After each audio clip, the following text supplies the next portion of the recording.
welcome everyone to episode 5 of the Restless Nerd podcast. My name's Tom, and accompanying me is my brother Tim. How's it going? So we finally made it to episode 5. It only took like a month. A lot's been going on, but we've finally getting to it. So a lot of things have happened. So we got plenty of news and plenty of things to talk about. So, as Rich from Review Tech USA would say, let's get right into it. Uh, so there's been a lot of launches recently, and a lot of pre-ordering, and a lot of issues with websites going down. So we'll start off with that. So first, we'll start with the group that started it off, Nvidia, with their RTX 3080 release, and the crapshoot that was. So what do you think about that? How that went? I mean, I wasn't really expecting it too much because it was a what is it, $700 card? So, the fact that it's so expensive, I wasn't really expecting so many people to buy right into it. Personally for me, I was thinking, "Oh, well, maybe we should wait to see what the reviewers say." So, I mean, I just think Nvidia needs to do a little better next time. Yeah, it was a bit of a mess. And when you're saying you didn't expect a lot of people to buy into it, I mean, a lot of people ended up not buying into it because most of it was scalpers. They said only maybe a few thousand actually made it out to people who wanted to actually use the thing, and the rest of them went out to people trying to sell them through eBay for more money. And then with the issues that came up with it, with the aftermarket cards, it seems like the reference cards, the founders editions, ended up being fine, but all the all the third party cards that were released, they're using like, I think they said cheaper capsules in them, and it's causing a like an electrical interference that's causing the card to crash, which I think is a serious issue. But it's pretty crazy. Nvidia hasn't really touched on it yet. They haven't really said anything, and a lot of the companies have been pretty quiet about it. But all the reviewers on YouTube have been like coming out and they're like, "Hey, like this is a pretty big issue, especially with companies marketing their cards as an overclocked edition or as faster than the Founders Edition, but then it ends up having problems and crashing, and then you have to like clock the speeds down in order for the card just to work the way that it's supposed to." What do you think about all the issues with that? I mean, you really got to put into question how much time Nvidia gave the add-in board partner people or the partner card people, Yeah. so that they could build upon Nvidia's design. Because Nvidia has a specially made board and everything that none of the partner cards are going to be using. So you know, I just think they needed to give the partner card people more time.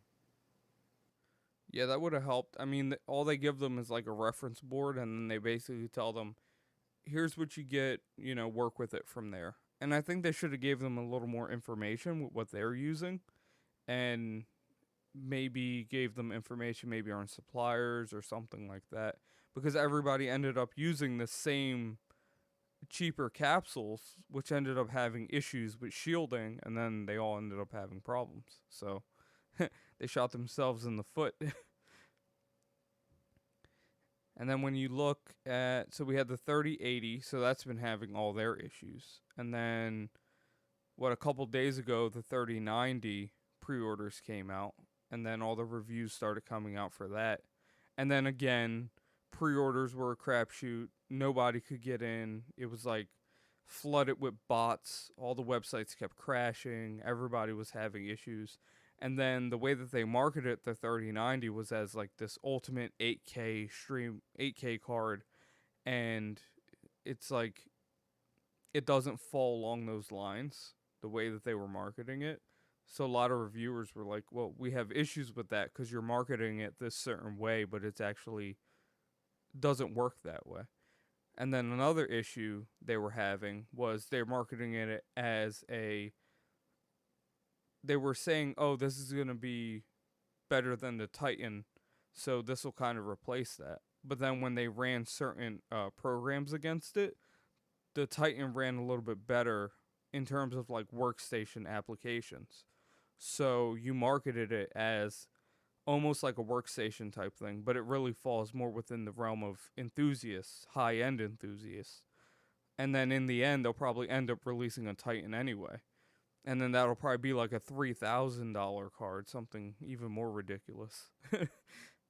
Yeah, I mean, I've always had an issue with the whole idea of going at things with the angle of it being gamer focused. So, personally, when you look at the stats that they gave during the conference for each of the cards, it's all based off of gaming. And I think that they should focus on some other uses for the cards and not just market everything as being gamer, gamer, gamer. Yeah, I think you're right when it comes to that. A lot of the guys were saying that too. They said this felt like a really gamer focused launch. Like it was just all about gaming. And then they had some aspects of streaming and stuff too, where like they have their broadcasting things that they added into it, and where you can cancel out background noise and all sorts of other things. But in the end, like they weren't just focused on hyping up the performance of the actual card and in real world use situations. So I think that it hurt them, but also they still made their money anyway because all the scalpers bought cards anyway. So in the end, Nvidia wins. It doesn't matter, what happens. They end up winning. But along the lines of video games, I think one of the reasons they were trying so hard to focus on video games is because the next gen of consoles is coming out. And also, a lot of AMD's marketing is in the video game side of things. And their RDNA 2 technology is going to be in the new systems. So we can start touching on the issues of the new console releases, and then we'll touch on RDNA 2 with AMD, what little information we actually have on that. But in terms of the launch for pre orders for Xbox and for PlayStation, they wanted to kick it off. They said, you know what, we got this. We're going to do our press conference. And then they said, we're not going to surprise people with a pre order launch. We're going to let everybody know when we're going to do this launch. It's going to go smooth. It's going to be great. And then that same day, they go, Walmart releases a Twitter, a tweet out. And then they say, oh, well, why wait until tomorrow when you can pre order it today? And then the floodgates opened and all the stores started opening their pre-orders for the PS5, and then it flooded the websites. The websites crashed. It was just a crapshoot again, just like Nvidia's issues. And then then bots went in there, and all the scalpers with their bots, they started crashing things. Everything ended up on eBay already for like $1,000 for a pre-order. It was crazy. What did you think about this crazy PlayStation pre-order launch? I mean, I guess COVID gave people a lot of money, all that unemployment money. People have it stashed up and they were just ready for the consoles and the graphics cards to come out. Because, I mean, personally, I'm not one to spend a lot of money on stuff like this. So it's kind of surprising to me. But at the same time, it's like, I mean, especially with the price of PS5 games, how it's looking like they're going to be priced out, it's just crazy to me that people are buying into everything so quick. I feel like we need more time to have things tested out to really understand, okay, where's the best place to put my money right now? And I think just pre-ordering a PS5 immediately or automatically buying a 3080 or whatever, it just feels way too early for me.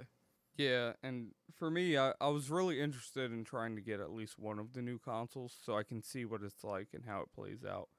I'm also a bit of a PlayStation fanboy, as you know, Yeah. so I was pretty excited. I was like, oh, the PS5. but I was also on the fence. So at first I had an opportunity. It was in the cart, and then when I finally went to hit checkout, that's when it started erroring, and then I got kicked out, and it threw it out of my cart. So yeah, there's that. But yeah, the way things are working out, I don't know if buying in early is the best decision for people, and the way they're marketing the consoles too, it's just I don't know how it's all gonna play out in the end. So then after they screwed up the initial pre-orders, PlayStation went and they gave special pre-orders to GameStop, and which I tried the second attempt to try and get a PS5, and they went. They said, "All right, tomorrow we're gonna have more pre-orders." So I was like, "Oh, cool, more pre-orders."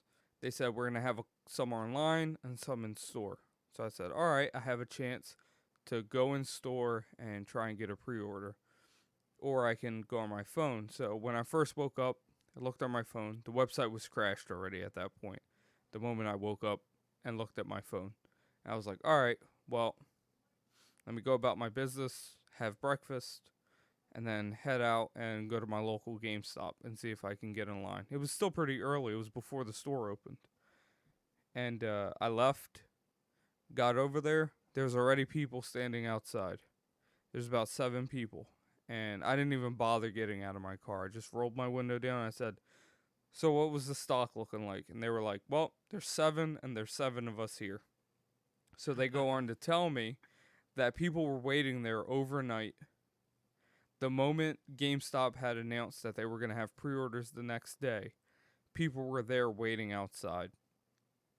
So they stood there all night. Not until 7 a.m. in the morning did somebody, one of the, I think they said a manager came out, had them sign off that they were there for for the pre-orders. But they had to still stand outside until 12 o'clock, 12 p.m. So then they can, when the store opened, to go inside and then actually pay for their pre-orders. Wow. So I was like, "What?" And then to only give them 7. Supposedly there was a lot more people outside, and they were the ones that were up front, so they got lucky. But that's just a mess. So I was like, "That's my second attempt I tried." So I think I'm gonna give up at this point, and whatever happens, happens. If I get lucky and walk into GameStop, the day of release or something like that, and they have one, then so be it. But if not, then I guess I'm missing out for now until they get a majority of stock in. But then after all this debacle, then Xbox had their mess that they were dealing with, where they did their pre-orders, and then they came out and they said, "Oh, well, we're not going to do the same thing that PlayStation did. We're going to give you the date and the time of the pre-orders." So they give the date, they give the time. I was like, "All right, I like that it has backwards compatibility with Xbox, Xbox 360, Xbox One. I think that's cool." And then, xCloud's pretty awesome. So I said, "I'm going to give it a shot. I'm going to try and get a pre order for an Xbox." I sat there on the computer, had like 5 tabs open, had Target, the app on my phone. I was ready, I was prepared. I went, it was like 11 o'clock Eastern time, it was supposed to start. It hit, I was refreshing my pages. I was put in line on GameStop's website. I said, "Okay, cool, maybe I have a chance there." I go, I'm refreshing Best Buy's website, nothing. Amazon, nothing. Target, nothing. Then all of a sudden, it's on Target's website. I'm like, "Oh, I got a chance. Let me add it to my cart." I put it in there. I get all the way to checkout to put my credit information in, and it crashes. Knocks my Xbox out of the cart, and then I'm screwed. Because then I can't get back at that point. The page just kept erroring. I got all the way to the checkout to where my card information was in there to complete order. I hit complete order and there was nothing. So then Best Buy decided and Amazon that they weren't going to release it at 11. They ended up releasing it like an hour and a half after the fact. sold out instantly. Page was crashing. That was a mess. So then GameStop, I'm like, this is my last hope. Sitting there, waiting, waiting. Finally, I'm out of line. I'm on the website. I get in, I go to the Xbox. Oh, sorry, we're sold out.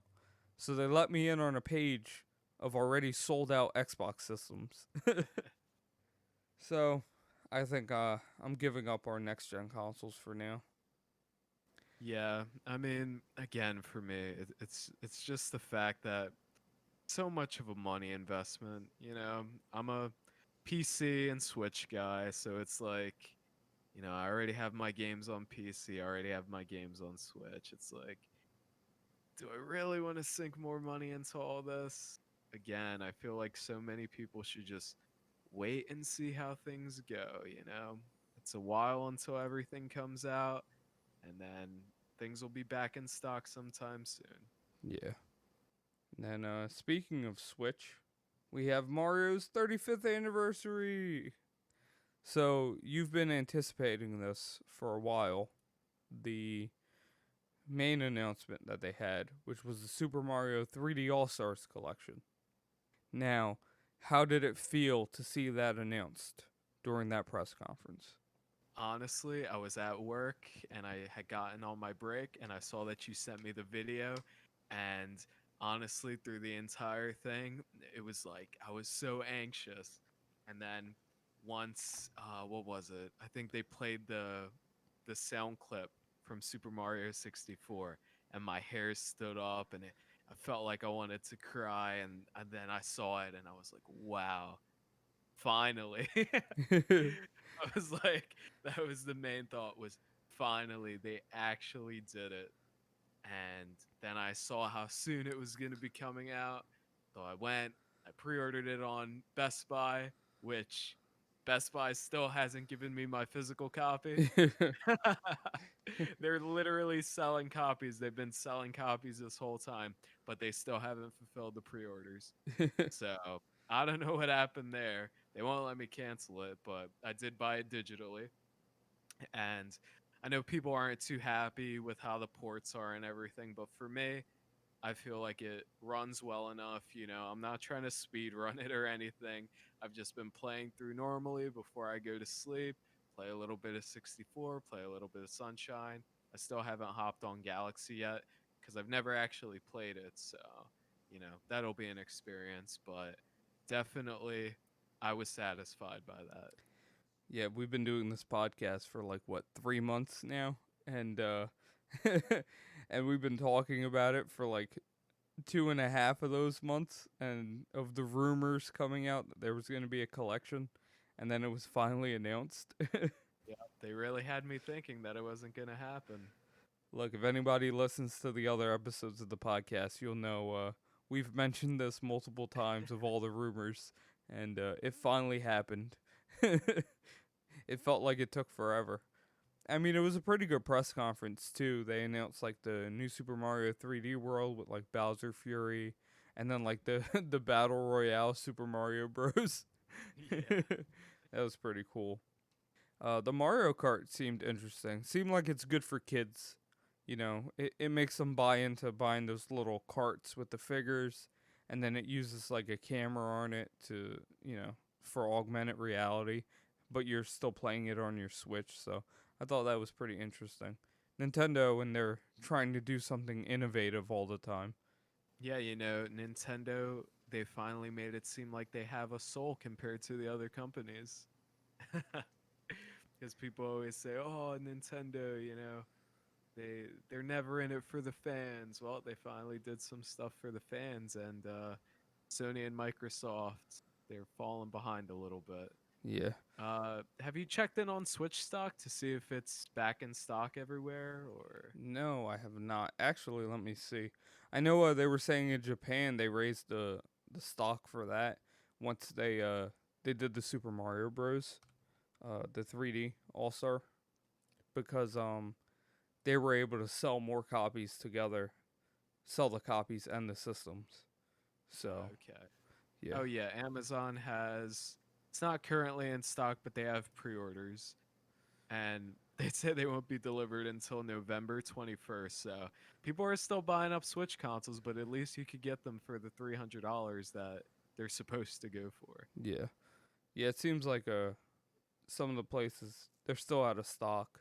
Even the gray Switch lights, they have a couple other colors, but gray and blue are pretty much sold out still. It's pretty Yeah, it looks crazy. like Target doesn't have any either, so or they have limited stock in the stores. But I think Nintendo's winning right now. Yeah, I actually saw a couple people in my area selling the Animal Crossing Switch systems. They were Oh, for selling how them for much? like About $800? 400. Oh, that's not bad. Yeah, I was like, oh, that's a pretty good price because when they first came out, they were selling for like 700. People wanted for them. Yep.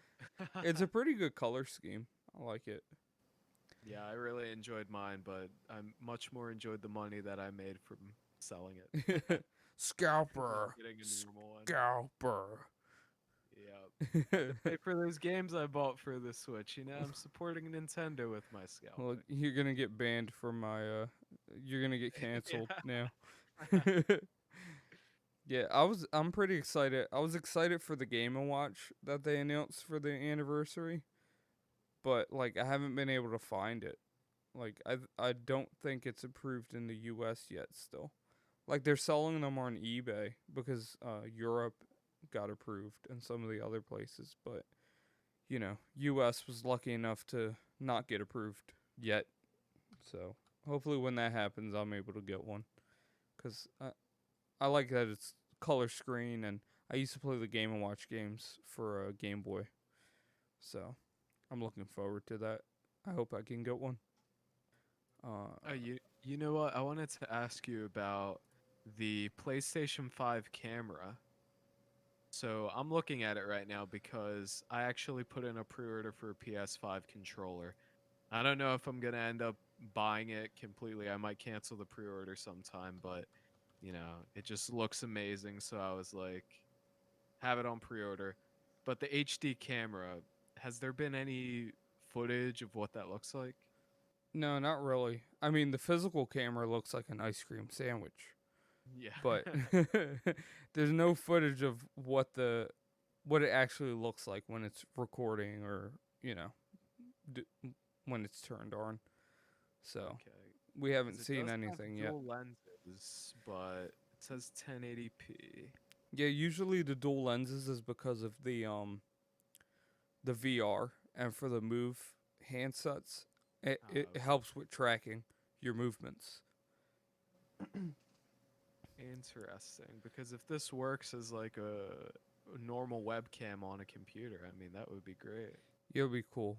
But I think it uses like a proprietary connection for PlayStation. At least the PS4 one did. So I would assume they would do the same thing for this one.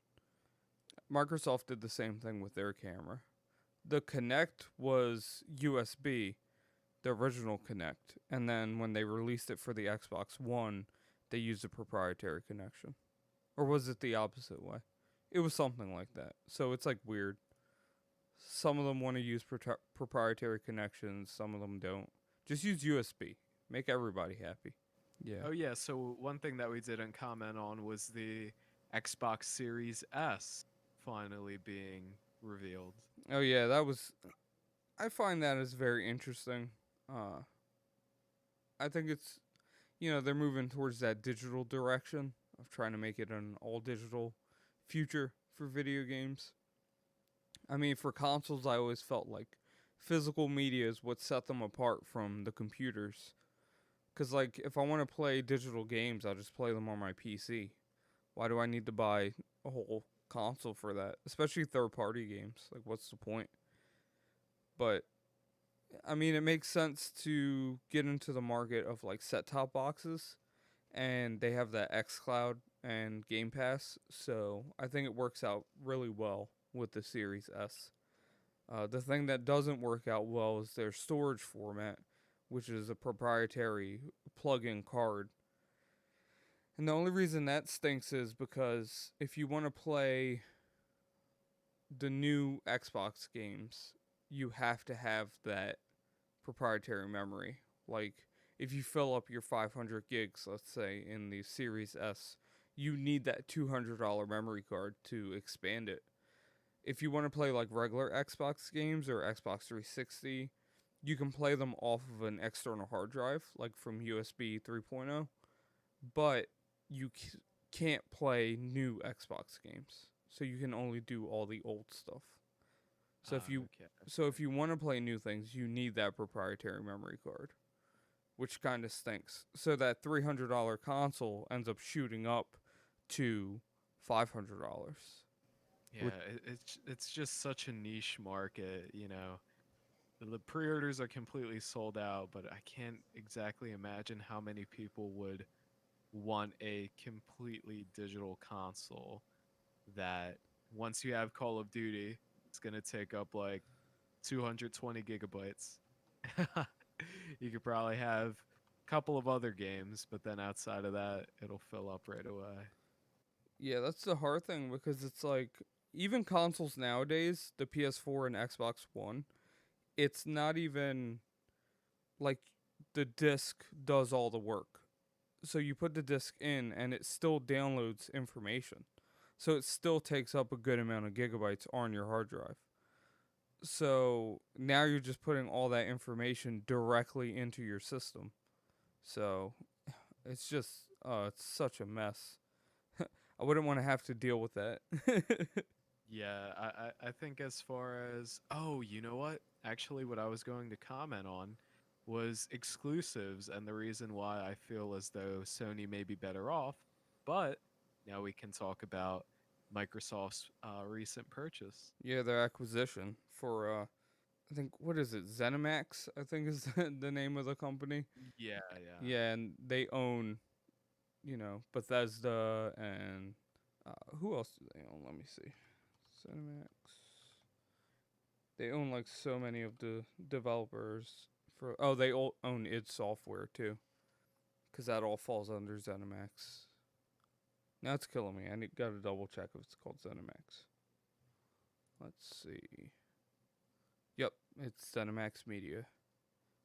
Yeah, so that'll add a lot to like the Game Pass and xCloud, which I think that's the main reason why they're doing it because they need more games for xCloud and for Game Pass because that's going to be their way of dominating this video game streaming market, which I think that's where Microsoft is really trying to get into. I don't think they care as much about the physical consoles as much as they do about promoting this streaming service because they can make so much money from it. Which I don't have a problem with the streaming of video games. I think it's something different, and for people who can't really afford, high end consoles or high end computers, it really opens a door for them. So the fact that they're doing it, I think, is more than welcome, especially with Stadia's model. Stadia's model stinks. You have to pay a subscription, and then you still have to pay full price for a video game, which is ridiculous. So you're paying monthly, and then have to pay another like $60 on top of that for the game. The whole thing just has to be perfected, and no one's really doing that well. I mean, Nvidia did an amazing job with what they were doing, but then at the same time, you know, it'll only be available on PC, and then some of the publishers locked them out of being able to play the games on what was Nvidia's uh thing called? It Um, GeForce was, Now. yeah, GeForce Now. It worked beautifully, and PlayStation Now works beautifully. But at the same time, then you have so many subscription services that you would have to subscribe to, and it's like it gets a little ridiculous at a certain point. Yeah, right now it's looking like the way Netflix and Hulu and all these other companies are. You try and cut the cord from cable, and then you end up with like 30 subscription services. So then in the end, you're spending all this extra money. But then with Bethesda being bought, I think the cool thing that what Microsoft did was they said we're not gonna like keep these games away from other consoles. Like they're like that's not what our focus is. We don't want to take games away from people. but still on a game to game basis, they have control if they want to make it, a console exclusive or not. But I think it's cool they did come out and say, hey, we're not trying to, you know, take these games away from people, because a couple of the games for Sony were by ZeniMax studio properties. So it'll be interesting to see how all that plays out. And then speaking of streaming, Amazon started their streaming service. Well, they're going to be starting it. It's in early access right now. It's called Luna, and it's the Luna Plus subscription. It's $5.99 a month. So you get unlimited hours of play, growing library of games, up to 1080p 60 frames per second. You can stream at two devices at the same time, and you can play on PC, Mac, Fire TV, web apps for iPhone and iPad, which is a smart move. They went with web app because Apple likes to take their cut from things, so that's their way to get around it. What do you think about Amazon starting their own thing? I mean, honestly, I just don't know who to trust at this point. Sometimes Amazon cheaps out on some of their stuff, sometimes they go all in. So it's kind of completely a toss up at this point because, you know, again, you don't know what's best to buy into. So I think Amazon has the potential to do it right, but at the same time, you know, so many more things available. But I actually scrolled down and I saw the controller, and it makes me think, wow, there's so many controllers out there now. yeah, Could have a Stadia controller, a Luna controller, an On Live controller, an Ouya controller. why not? Those were the best consoles. I was in the Arn Live beta, the original video game streaming service. Yeah, It's it's crazy to think that I was a part of that before all this happened. again, I mean, and with bandwidth and everything, the fact that so many people are still capped as far as the internet, it's so hard to see these things working out. I mean, honestly, I think my favorite that I had experienced was PlayStation Now, and it was just because of the library that they offered. Yeah, you get to play so many classics too, from like PS1 and PS2. It's really good. But look at this, Amazon Luna. They have Sonic Mania, so now you have to get But you know what? PlayStation Now has Sonic the Fighters. So, it. you know, priorities, priorities. It's very interesting though, because Amazon made sure they got big titles to start this off. They have Watchdog Legion and Assassin's Creed Valhalla. But it looks like they did a deal with Ubisoft, because I can see here they have a Ubisoft thing coming soon. So I'm wondering if that's a separate subscription service or what's going on there, because that's going to be interesting too. Because it shows up as something completely separate. So does that mean those games you have to get another service for it under Luna? So, I don't know how I feel about that. I did put in for early access to try and get it, just so I can. The controller's like $49, so give it a try. They'll probably give you like a free month or something when you get the controller. And if you don't Yeah. like it, return it to Amazon. I'll apply for the early access too, but I think Amazon hates me. The only early access that they gave me was for Alexa Auto, and I didn't even have a car. Yeah, you sold it So to me, yeah, I sold it to and you. and it didn't even work well. That's a terrible device. You see, look, how can you ever trust Amazon again after the Alexa Oh my Auto? god, it kept it wouldn't sync properly when I would try and use it in the car. It would unsync it and say, "Oh, it can't find the Alexa Auto." So I'd have to uninstall everything and then reinstall it. So I'm there sitting in my car doing this every time I wanted to try and listen to music. But it was the only way I had Bluetooth, because the truck didn't have Bluetooth at the time. It was a struggle. Yeah, I'm trying to see. Oh, they have Twitch integration. That's one of their features that they're trying to sell. Twitch, that great website. And speaking of Twitch, we go into Ninja. See that segue? See how I led into that? That's Wow. that's top tier stuff. It only took 3 months. So Ninja signed an exclusivity deal again with Twitch. You know, it's not suspicious at all that they let Doctor Disrespect go without saying anything and then sign Ninja.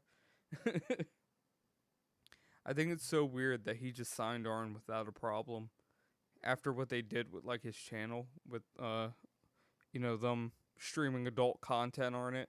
You know, somebody taking it over and having adult content, and them just like leaving his site open so they can like funnel people through Twitch, even though he wasn't on there anymore. It's pretty crazy. That just shows like money is the main thing for a lot of these guys. Yeah, I haven't really looked into streaming that much lately. I mean, again, maybe I'm just getting old, but so many of these things, in my head I think, oh, they're not going to last that long. But they just continue on and on and on, and people constantly buy into it.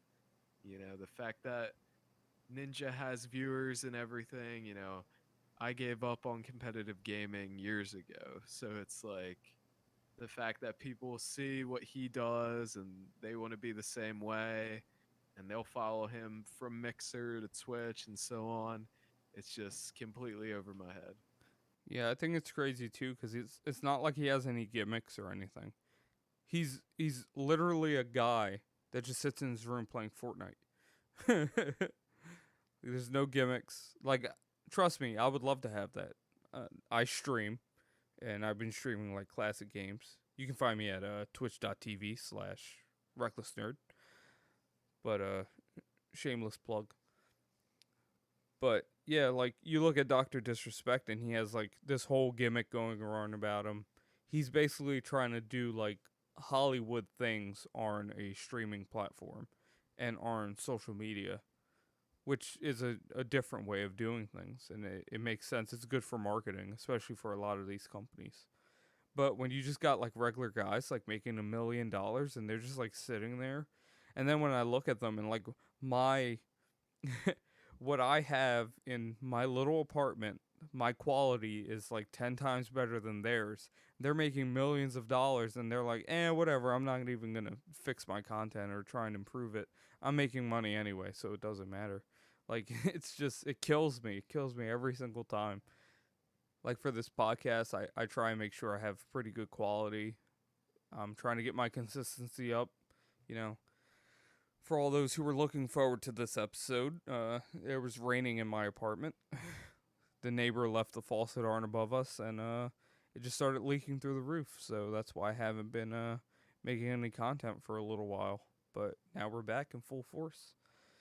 But it's just crazy to think you can make millions of dollars just sitting there playing games. Trust me, if it happened to me, I wouldn't complain. You just got to devote your life to one thing, Like with the speedrunners, how they devote themselves to one game. That's what you got to do. Yeah, I gotta stick to classic games. It's the only thing that's different on there. Everybody plays the same stuff all the time. That's why you don't see too much variety.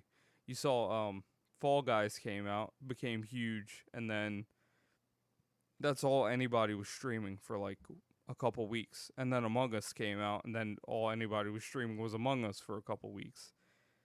And now it's a mix between the two right now, along with Call of Duty and Fortnite. And it's just the same stuff over and over and over again.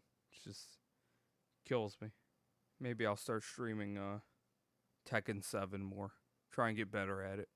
Change it up a little Yeah, bit. A new season's I supposed think to be coming out for that. They're gonna have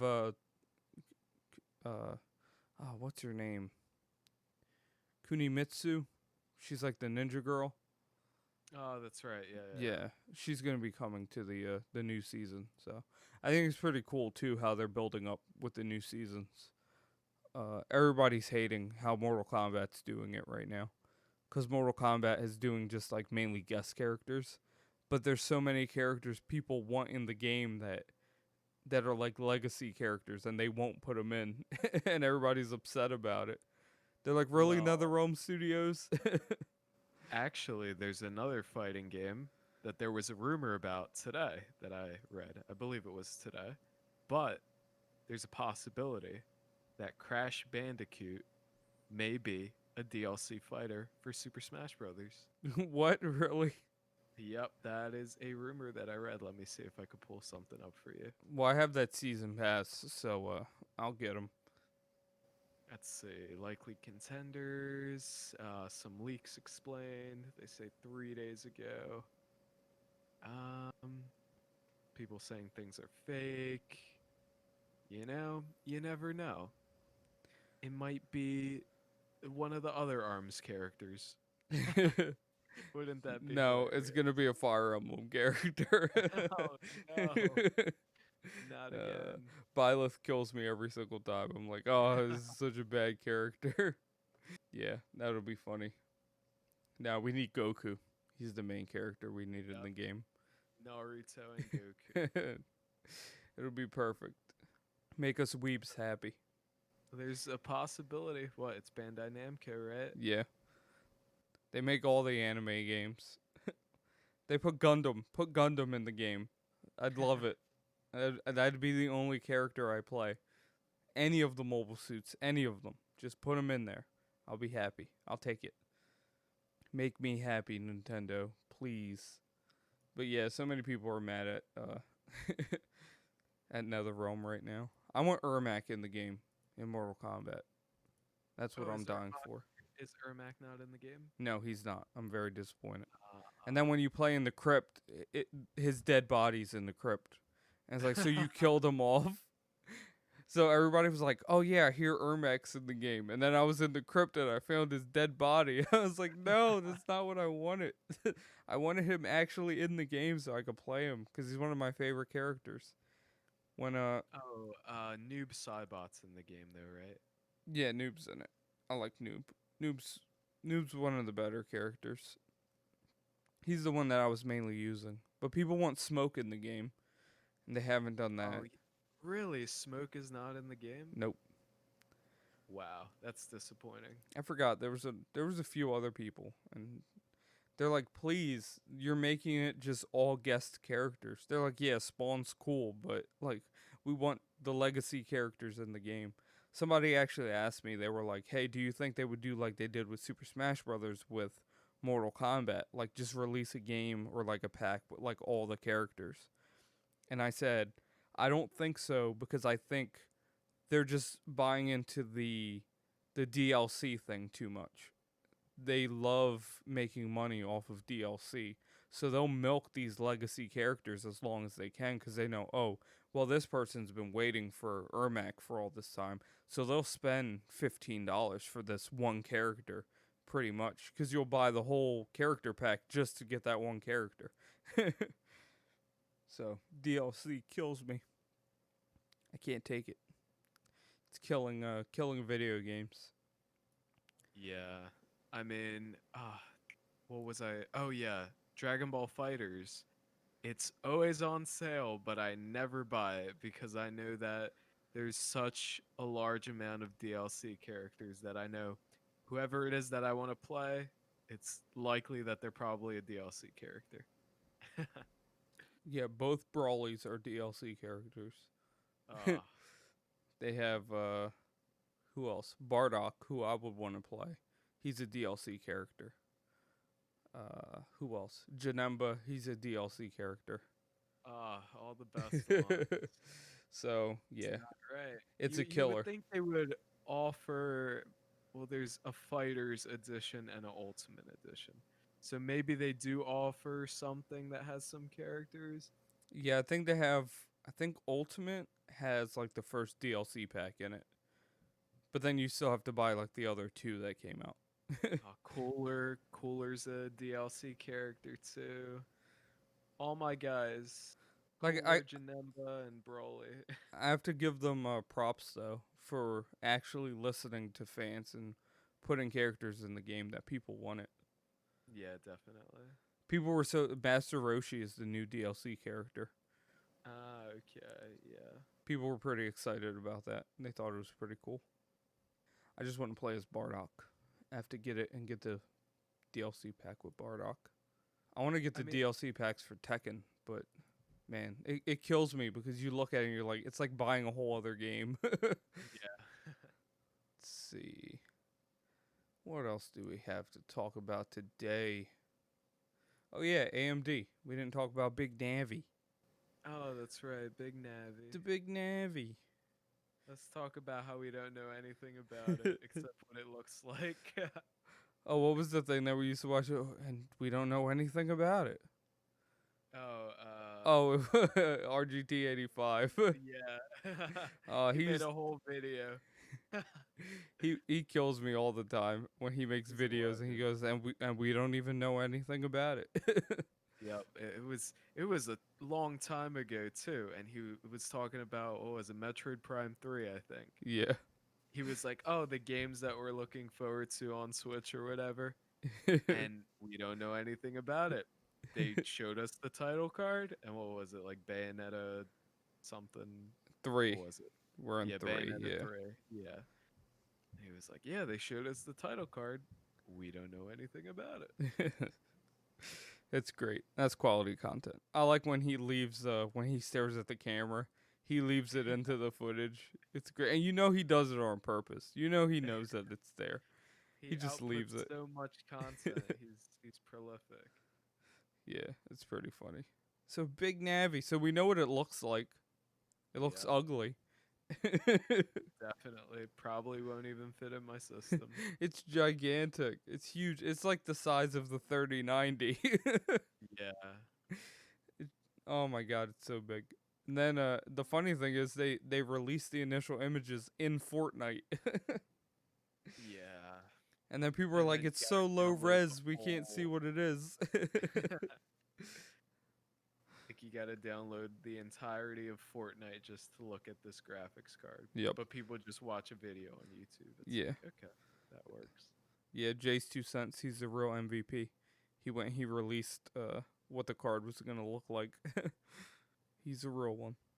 Yeah. Yeah. So, but again, what? I go for it. Oh no, I was just laughing because it's so funny because there's just like no information on it. I know it's. Uh, and then the thing is, when you think about the consoles and then what's going to be more powerful, and then comparing it to what Nvidia has, it's everything's still up in the air. I mean, it's good that we know a little bit, but we just don't know a lot. Yeah, it's a mess out there right now with next gen and new graphics cards. We don't know anything about the AMD processors coming out either. The 4000 series. That's right. We Yeah. just we just know, like we talked about on the last podcast. We know about the ones that are like APUs. They have the graphic integration in them, but they're basically 3000 series cards with graphics integrated.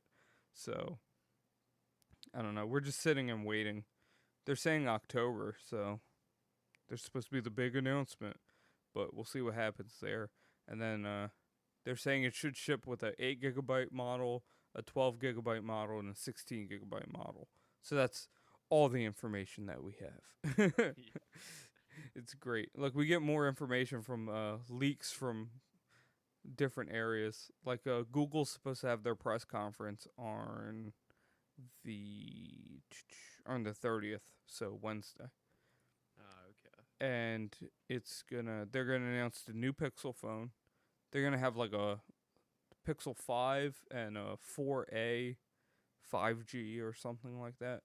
So that they have a Pixel 4 with 5G in it. And then they're gonna have the Pixel 5 5G.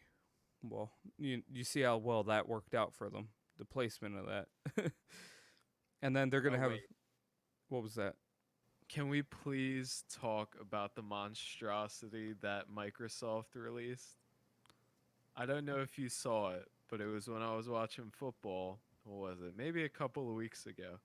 I see a commercial, and it's for the Microsoft Surface Duo. Oh yeah, that phone that they released. It is the worst possible thing I've ever seen in my life. I think it looks cool. It might look okay, but the fact that it's $1,400, its only speaker is the one that you put up to your ear. It has one camera. It's honestly just the worst thing I've ever seen. It's for multitasking. Don't you ever think, man, I need to multitask on the go? Microsoft Surface Duo, what a disgrace.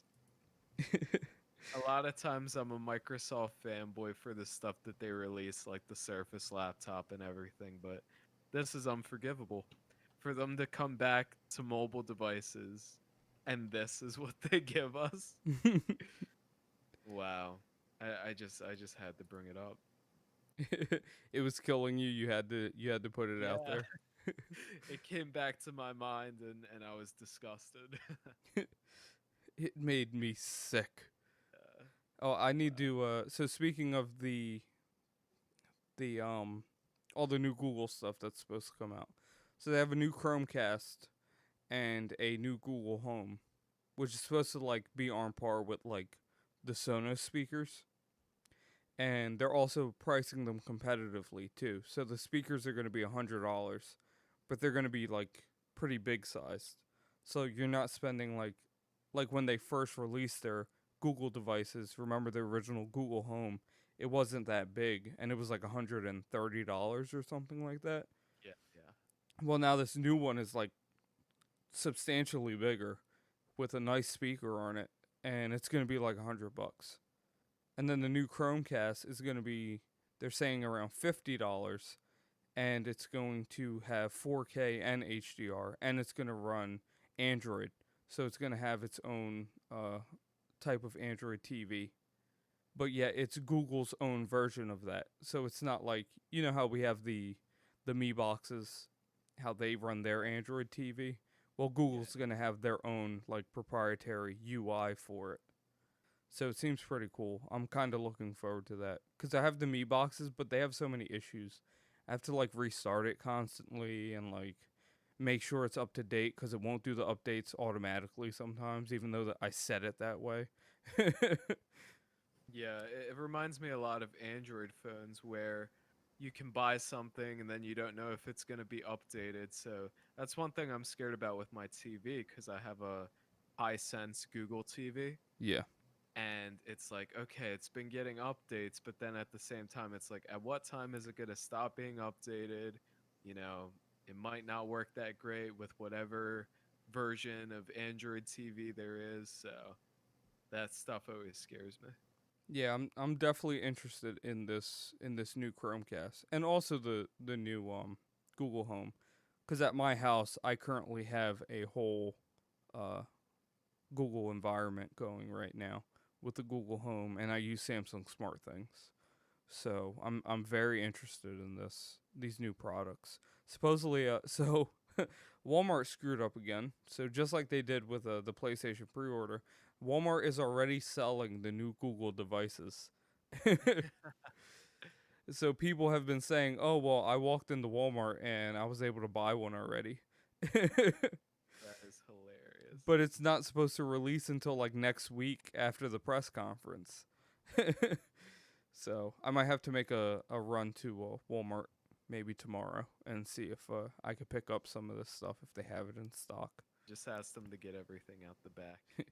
Yeah. Hey, do you guys have this new Google device? I heard it's supposed to be out today, and they'll probably like go to the back and take it out.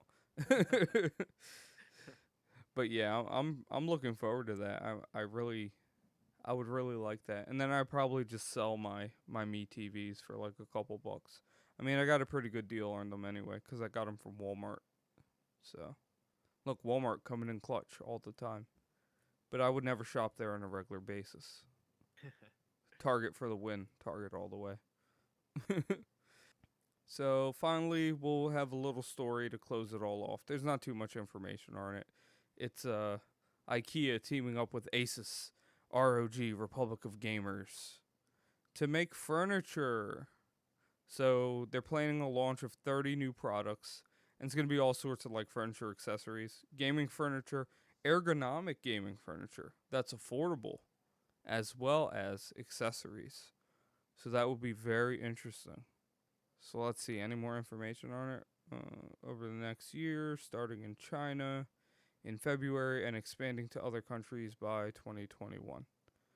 So the collaboration is going to start in China, of course, in February. And then it's going to expand everywhere else October next year. So that'll be interesting. I'm in the market for a ergonomic chair. I got like this inexpensive one. It's pretty nice. I found that it does help with my back, but I would like one that's a little bit better.